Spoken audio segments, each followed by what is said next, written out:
You're on the highway. You're driving. There's exits all along the way to Loserville, Loser Town. When you're tired, when you don't feel like working, when you don't have enough time, when it's difficult, you can get off the highway anytime you want. But if you stay on the highway, you will end up a winner. When I hear people say, oh, it's hard, or I don't have time, etc., etc., all you're doing is telling me you're a loser. Every single winner feels the same as you do. The difference is they do not quit. They do not give up. They do not make excuses. They stay on the highway. People say money doesn't buy happiness. And my answer is, how would you know? And even if it doesn't, you can just give it all away again. Like, don't you want to try a different version of reality? You've lived this life where you wake up and you earn a little bit of money and you're really grateful to buy things because you can't afford everything. So, save up for stuff and then you buy something and you're grateful for it. And then an emergency comes and wipes out your savings and you go back to work. You've tried that version of reality. Let's try the new one, right? Let's try my version of reality. You buy every car. Why? Because it makes no difference to your bank. You buy a Kernan's Egg Yesco, then you buy another one because you can't decide on the color. You buy a jet, you buy a yacht, you buy Bugattis. You spend $1 million a month on basically nothing, just day-to-day expenses like security and cigars and staff. And yeah, sure, I'm not saying my life is perfect. Hedonistic adaptation's a bitch. Sometimes you sit and go, I bought all this shit and I spend all this money and I don't even really care about any of it. That does happen. It's true. But I can always go back to being broke. I can always just give it up again. I've lived poor.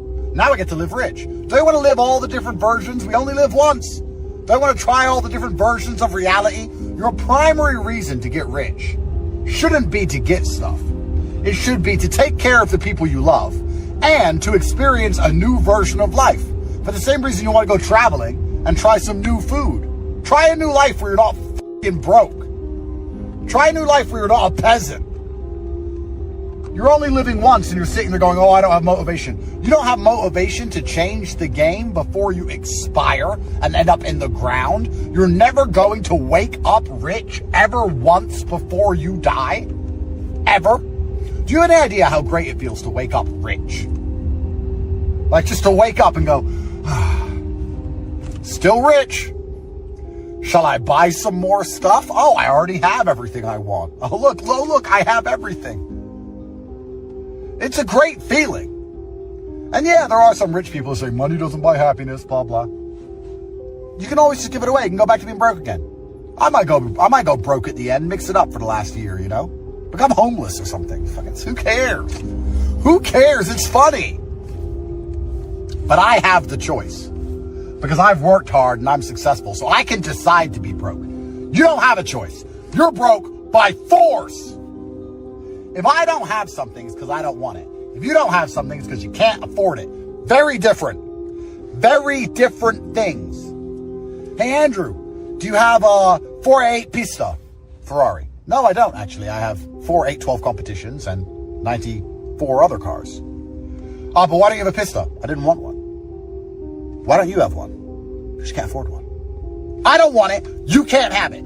I can have whatever the fuck I want. Which means if I don't have something, I made a conscious decision. I decided not to fuck that female because she is desperate for me. I win. I have control. I'm the winner. That's why it is extremely important you get up off your ass and stop being broke. So you can experience a new life where you matter. Money is one of the most common things on the planet because they can print it from thin air. They don't have to mine it. They don't have to build it. They don't have to find it. They can just print it. Even better, they don't even have to print it on paper anymore. They can just type it into a computer. They can type money in. So money's not a rare thing. But there are some things that are rare. What's rare is finding a man who is dependable, who will turn up on time, who will do what he is asked to do, who will try his very best, who won't lie or cheat or scam or make excuses. That is rare. And if you're that kind of person, you will always end up rich because money's worth nothing and that's worth everything. If you don't have any money being thrown at you, it's because you're not the kind of person who deserves to have money thrown at them. It's very simple. A beautiful woman who is loyal and obedient and quiet and nice and makes a home a happy place. They never need jobs. Isn't that interesting? Because they are rare. And a man who turns up on time with a firm handshake and tries his best and dedicates himself and doesn't lie or cheat or scam and does what he's supposed to do and takes an interest in his work, he always ends up rich because he's more valuable than money. The way to make money is to be more valuable than money. And truthfully, there are not many doers in the world. There are not many people who get up and decide to go and do something, to take action, and to do it properly and completely. Those kind of people always end up rich. It's impossible to not be rich. New money exists every day. They just invent it from the sky anyway. Of course it's going to end up with the doers. It's not going to end up with the fucking idiots, is it? It has to go in one direction. It's going to go in the direction of the people who deserve it. So next time you're sitting around at home thinking, how do I make money? I need money. Stop thinking of money as above you. Money's not above you. Money is below you. You're a fantastic person with a unique and varied history. And you have memories and you have thoughts and feelings and emotions and insights. And if only you could be a little bit more disciplined, a little bit more dedicated, if only you could focus a little bit more and pay a little bit more attention, you would be far above money. And once you're above money, it flows to you. People pay me money to talk. People pay me money to answer the phone.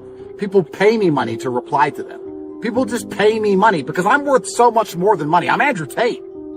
Of course they just give me the money. Fuck the money. That's Andrew Tate. That's who you need to be. And it's really not that difficult because the competition is very low. There are people out here in the world today, as screwed as Earth is, in the mess that we're currently living in, who are still obsessed with sports stars and pop music. Their competition is zero. They're just out drinking, watching sports, distracting themselves on TikTok. They're losers. All you have to do is focus on yourself. Focus on yourself. You're going to win. You can blink and cure your brain. You can say, I'm going to work really hard. And you know what? I'm not going to hate it. I'm not going to be stressed. I'm not going to be bored. I'm going to love it. I'm going to love this work. I'm going to sit down for 12 hours and have the best time of my life working as hard as possible because I have decided I'm going to blink and cure my mind and I am going to enjoy the next 12 hours of focused work. And guess what? You'll work better than ever before. Get up. Fail. Time and time again, you need to keep failing. When I was learning how to box, I got knocked out. I failed. When I was learning how to make this business and make money, my old business failed. I lost everything and had to start all over again. The reason they talk about failure is because failure is the only way you learn a lesson. This word failure basically means lesson. Because if you didn't fail, what did you learn? If you went to the boxing gym and you didn't get knocked out, you didn't learn to keep your hands up. If you started a business and you didn't fail, if you didn't lose all of your money, you didn't learn how important cash flow was. Failure is the lesson. So when anyone says, oh yeah, I failed, what they're saying is they learn. It's the only way to learn. And if you're in a situation where you should get knocked out and you don't get knocked out, then you're not going to learn your lesson and you're going to keep doing it. If you don't fail, you'll never learn. If you're sparring against somebody who's not good enough to hit you, when your hands are down, you're never going to put them up. And if you have a business and you keep making a mistake and you're getting away with it, you're not going to realize it's a mistake until one day it all goes wrong. Failing is learning. When's the last time you tried with all of your heart, not half tried, not lazy, you tried with all of your heart and faith? Because if you're the same as me and you realize that you're successful 100% of the time, well then we need to keep trying new things, don't we? One of my favorite things to do is ask a loser why they lost. And they never say it's them. It's never anything to do with them. It's never their own decisions. It's never the position they put themselves in. It was some outside force. It just happened. But even if it rained, it's still your fault that you went outside. Even if it rains, it's still your fault you didn't check the weather forecast. Even if it rains, it's still your fault you didn't bring an umbrella. It's still your fault you couldn't run from the rain because you weren't fit enough to run a marathon in suit shoes at random. It's all your fault. You have a part to play in every single situation and every single scenario. But every time I ask a loser why they lost, it never seems to be their fault.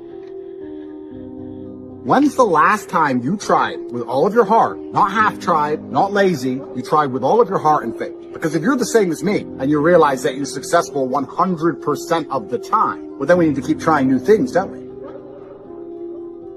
You took a job because it's safe. You don't want to start your own company because you might not make any money. So you took the safe path.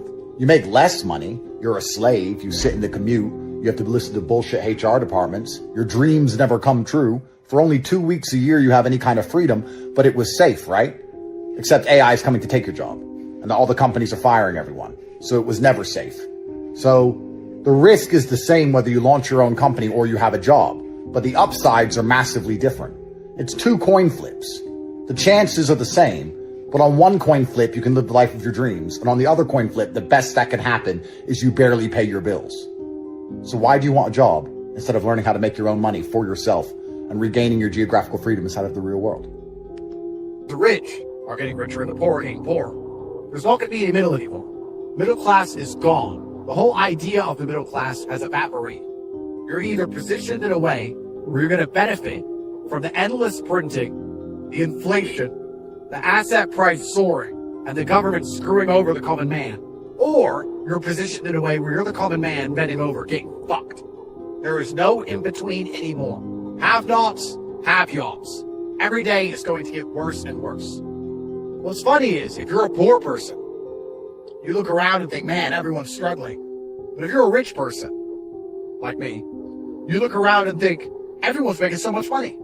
All of my millionaire friends have made more money this year than the year before. How, in such a struggling economy, where things are so difficult to do, is everybody earning twice as much as they earned the year before? Nobody with a job is getting paid twice as much. Your wages haven't doubled. But anybody with their own company is earning twice as much as before. It is so easy to get rich if you're in the right place. And the only reason for that is because Newton taught us there's an equal and opposite force. The reason it is easy for the rich to get richer is because if you're a normal person, you are getting fucked.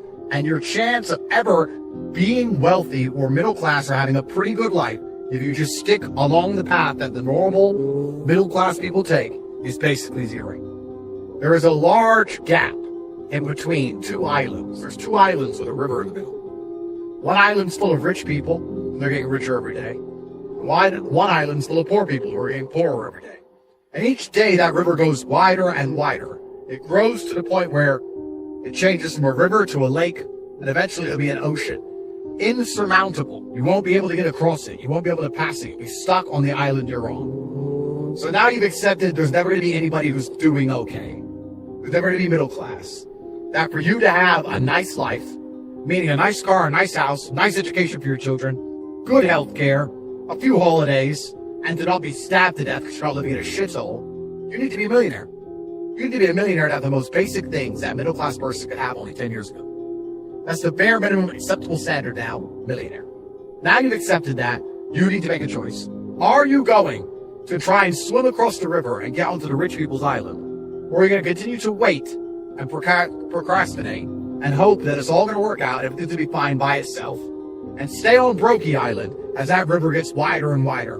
By the time you realize that you needed to do something, that action is the only way out, by the time you're finally implored to take genuine agency and control over your own life, that river would have grown into such a large body of water, perhaps you're going to die as you try to make the journey.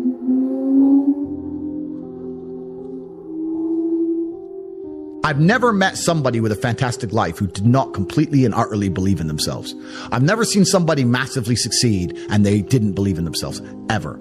I've never seen somebody who just allows life to happen to them and become blown off course by some sadness, end up doing massively monumental and important things. I've never seen it. It's never happened. It does, and it's never going to happen because it's competitor. It's like crypto. It's player versus player. Right. And there's people like me out here. So when that breaks your heart and you take a few months off and she ends up on my jet and I get rid of her and I don't give a shit. It was because you never took those months off. You were always working. Yeah, that's right. And if she leaves me afterwards, let's say she just likes to leave men, I don't care. Yeah. I'm still working. You're still crying. You can't possibly ever beat me. I'll continue to beat you into eternity, as will my bloodline. You will sit and pay the price for the rest of your human years. Even your ancestors above you are disappointed in you, and your offspring for the rest of your lineage will look up and say, my great-great-great-grandfather was a loser because I broke his heart, and now we've been broke ever since. Yeah. That's the reality. But you know what's crazy? Because I feel like your life, the way when you talk about it, it's so much struggle, it's so much hardship. But still, you consider yourself the most luckiest person. I'm absolutely the luckiest man on the planet. Because still now, you still have a lot of hardship. You're getting hit from this direction, from that direction. You know what I mean? So how do you, first of all, if you could mention some of the moments where you were really struggling in your life, where you were really like in threats and you were like really stuck, and how you consider yourself lucky even despite all this. I'll tell you why I'm absolutely lucky. And I don't want to give too many details away, but in my previous life, I was certainly I knew some very dangerous people. I've done some dangerous things. There's been a few expose documentaries on the kind of things I was involved in previously. I've had attempts on my life. People have tried to stab me. I've had people try to kill me. I've had members of my family attempts on them. I've had a very certainly difficult life. I don't consider any of the mental stress of this recent Matrix attack anywhere near comparable to the physical altercations and things that have happened to me. But the reason I'm the luckiest man on earth is because God has given me endless building blocks to build a superhero. He's given me endless power. He's given me endless motivation. What did we say? Yeah. He's given me I have endless sources of power. I can sit here right now and recall events that will prevent me from sleeping for 2 to 3 days. That gives me a superpower that other men do not have. They want to go to sleep. They're tired. I can stop being tired for days at a time. I can just have a thought. I can remember. I can sit, close my eyes, and use the power of my brain to vividly remember events, and I will not sleep for days. So you don't need any drugs. You don't need anything. I've never taken a drug in my life. I've never tried cocaine in my life. I've never tried weed in my life ever. Wow. I drink a lot of coffee. I smoke cigars, bit of vodka, but I've never tried a narcotic in my life. Wow. So God has given me an endless source of power. And when people come to me and say, oh, this happened, I'm really sad, or my heart broke, or this bad thing happened to me, I say, good. Thank the Lord that he's given you this endless source of motivation. You're wasting it. That's your problem, but it's been given to you. Nitrous oxide has been given to you. You just have to use it in the correct way. So I'm the luckiest man in the world because all the bad things that happened to me have given me all the building blocks to become the most fantastic man on the face of the planet.